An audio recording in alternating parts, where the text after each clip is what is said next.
Hi mga best! Samantha here! Kung bago ka lang sa channel na to, don't forget to like, share, subscribe, and click notification bell for more upcoming videos.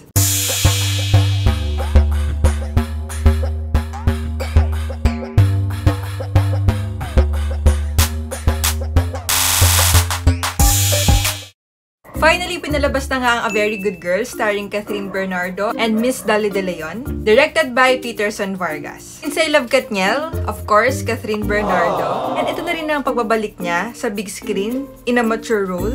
Kaya naman hindi ko ito pinalagpas.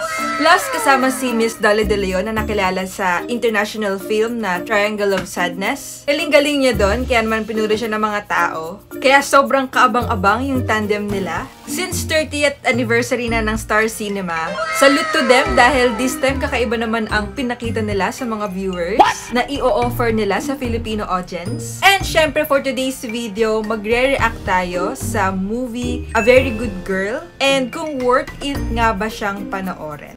Malalaman natin yan mamaya, pero sa ngayon, samahan niyo muna ako sa aking A Very Good Girl journey sa Vista Mall Cinema Malolos. Alat G!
And I'm back! So yun na nga mga best, it is a revenge film movie. Dark comedy siya. And of course, this is a spoiler alert. Summary of the story muna tayo. Kathryn as Pilo, Miss Dolly as Mother Molly, na owner ng Mother Mall dito.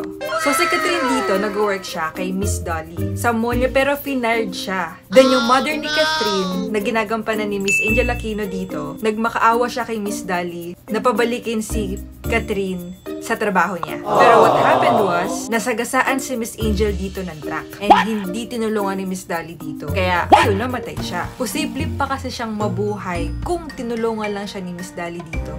Pero wala dinedman lang sila. Kahit todong nagmamakaawa na si Kathryn nun. Kaya from there, nag-revenge na si Kathryn ngayon. So, doon umikot yung story. Iniisa-isa na ngayon ni Kathryn dito yung mga connection ni Miss Dolly para mawala yung kayamanan and yung power niya. Kaya, ang ginawa ni Kathryn dito, nag-ipon talaga siya ng pera para makalapit siya kay Miss Dolly dito. Kasi si Mother Molly, sobrang taas niya dito sa story and mayaman siya. So si Kathryn dito, pinagplanuhan niya kung paano siya makakalapit kay Miss Dolly. May kasabihan nga tayo, keep your enemies closer. Kaya, yun naman ang ginawa ni Kathryn doon. For me, kitang-kita talaga na nag-grow na si Kathryn Bernardo sa acting skills niya. Kitang-kita talaga sa emosyon niya through her eyes, yung kagustuhan niya mag-revenge. Kaya naman, congrats to her, sobrang nakaka-proud. Ang galing. And of course, si Miss Dolly, walang kupas, super galing pa rin niya. Kaya naging bagay talaga lang yung batuhan nila sa eksena. Nadala rin nila yung may pagka-comedy rin minsan. But on the other hand, may mga nagsasabi na may pagka-messy daw yung story. Lalo na sa umpisa, kasi may issue doon, issue dito, ang daming issues. Wala na naging follow-up kung ano lang nangyari. And then yung ending, it is just about revenge lang naman pala ni Catherine towards ni Miss Dolly dito. For me naman, yung atake kasi lang dito is iba sa usual na nakagawian natin. Diba kasi usually, sa revenge movie, pinapakita na agad kung ano yung reason kung bakit sila nagre-revenge. Kaya yung mga audience, nararamdaman na agad nila na, sige, go, gantihan mo yan! Yung ganong effect. Pero kasi dito, sa movie nila, hindi nila agad pinakita yung reason kung bakit siya nagre-revenge. Iba yung naging atake nila. So, umpisa, makikita mo na galit si Catherine, nagbumura siya, gigil na gigil siya sa galit. So, ikaw, as a viewer, hindi mo agad siya maramdaman or hindi mo agad mahulaan kung ano ba nangyayari, bakit siya nagagalit. Or on, magwo-wonder ka habang nanonood kung bakit siya nagmumura, ba siya nagagalit, until nire-reveal na nila unti-unti yung reason kung bakit ba siya nag-revenge. Iba yung atake nila dito, siguro para maiba naman. Ang ginawa kasi ng director dito, gusto niya maging clueless yung mga viewers. Yung wala talaga silang alam. Yung mapapasa ka talaga habang nanonood. Okay naman yun. Maganda rin kasi yung feeling na habang nanonood ka, nag-iisip ko talaga na later on, malalaman mo rin, ganito pala yung nangyari. Twist pala yun. Hindi nyo pa napapanood yung story, focus kayo sa first part ng movie. Later on, malalaman nyo rin na connected pala siya sa latter part ng movie. And, di ba, mga bes, minsan ang buhay may pagkamese naman talaga. In a way na hindi sunod-sunod yung nangyayari sa'yo. Hindi sa gusto mong alignment. Kasi sa totoong buhay, talaga namang may issue doon, may issue dito, ang daming issues.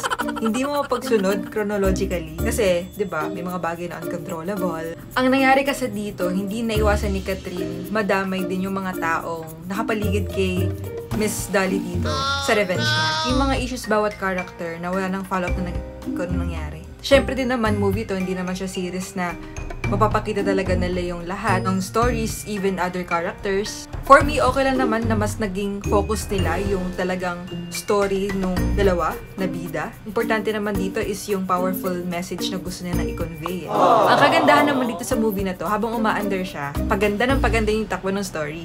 Magandahan ka talaga sa story nila lumelevel sa mga Halloween movies. Isa sa mga nagustuhan kong twist dito, yung si Catherine kumukuha siya ng information kay Miss Dolly by sharing her dark secret muna para mag-share din si Miss Dolly sa kanya. Na pwede niyang gamitin para ikasira ni Miss Dolly. Kaya nirecord niya yung conversation nila at nireport niya sa police. Pero nabaliwala kasi hindi siya pinansin. Kaya sayang lahat ng naging effort niya, pati yung milyon na inipon niya para lang sa pagre-revenge. And yung kaisa-isang secret pa ni Catherine dito ay ginamit pa sa kanya ni Miss Dolly. Pambala. Yung secret ni Catherine dito is, napatay niya yung stepsister niya habang nasa sinapupunan pa lang ng mistress ng tatay niya. Kasi naitulak niya yung mistress by accident. Then one day after niyang i-share yun, may kumatok sa bahay nila na nagpapanggap na stepsister siya at buhay pa siya. Kaya naman pinatuloy niya sa bahay niya. Hindi niya alam na hindi niya naman pala talaga yung stepsister. Nagpapanggap lang para maging pait at mag-spy. Actually, parang jowa pa nga ni Miss Dolly yung nagpe-pretend na stepsister kasi nag-kiss sila dito Diba? Ang daming twist, ang daming pasabog. And then of course, from there, doon na nalaman ni Miss Dolly na nag-revenge pala si Catherine sa kanya. Yung movie na to, medyo similar siya sa Cruella ni Emma Stone, na revenge story din, namatay din yung nanay niya at naghihiganti siya. Disney movie yon and sobrang ganda rin niya. Ang daming lessons. Panoorin niyo rin yon. Isa pa, medyo similar din siya sa movie na The Devil Wears Prada ni Anne Hathaway, dun sa part na ending. But, kahit may mga similarities dun sa mga na-mention kong movies, sobrang worth it tong panoorin yung A Very Good Girl dahil sa mga takeaways na makaka-relate talaga tayo. Lesson of this movie, hindi mo kailangan gumante sa mga taong umapi sa'yo. Dahil si God na mismo gagawa ng paraan para maturuan ng leksyon yung mga taong nang api sa'yo. Dahil sa movie at the end, si Catherine dito ayaw niya na mag-revenge. Ayaw niyang maging kagaya dito si Miss Dolly na ganun kasama. Kaya, hinayaan na lang niya. Pero in just a few seconds, nasagasaan din si Miss Dolly dito sa story. So, kung ano yung ikinamatay ng nanay ni Catherine dito sa story, yun din yung kinamatay ni Miss Dolly dito. Minsan kapag in pain ka, lalo na pag fresh pa, nasasaktan ka pa, lalo na pag family mo yung involved, dito sa movie yung nanay niya, hindi mo talaga maiwasang maisipan na maghiganti, lalo na para sa family mo, diba? Pero, pag naghihiganti ka kasi, para kang naghuhukay ng dalawang grave or dalawang libingan. Isa para sa taong umapi sa'yo, at isa para sa'yo. Kasi, pati ikaw nalalagi sa panganib. Sa kagustuhan mong i-harm yung taong nakasakit sa'yo, you end up being hurt and harmed too. Imagine, alam mo na sa sarili mo na masamang tao yon, tapos dinikitan mo pa para maghigante. Talagang mapapahamak ka. Risky. Another thing, makikita rin sa movie na to yung difference ng rich and the poor. Sad reality lang kasi mostly powerful talaga ang mayayaman. Minsan naapi talaga ang mga mahihirap. Sometimes, sabi nga ni Miss Dolly dito, tingin ng mga mayayaman sa mahirap, ipis. As in like, no one ka lang. To the point na hindi niya na maalala si Catherine dito kasi mahirap lang siya.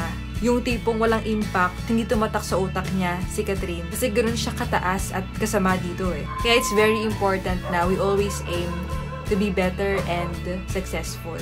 Dahil may mga tao talagang mamimit mo na judgmental, metapobre, itatrato ka base sa status ng buhay mo, depende rin sa yaman mo, which is not correct, of course. Kaya ikaw na nanonood, if na-experience mong inaapakan ka, or you are experiencing unjust treatment, or inaape, just lift everything to God and use it as a challenge. Because in reality, success is the best revenge. Another takeaway sa movie na to, piliin mo lang yung mga taong pagkakatiwalaan mo. Actually, trust no one. Sometimes kasi nakakalungkot man, may mga taong pretentious lang. Like sa movie, mismo si Catherine dito. Para kunin niya yung tiwala ni Miss Dolly, nag-hire pa siya ng sasaksak sa kanya. Para lang kunwari, sinave niya yung life. And sa totoong buhay, may mga ganun din. May mga tao talagang deceiving, kaya ingat tayo. Isa pang takeaway na gusto kong i-share sa inyo, hindi nyo pa napapanood yung movie, walang masamang maging doubtful tayo for our safety and protection. We call it healthy paranoia.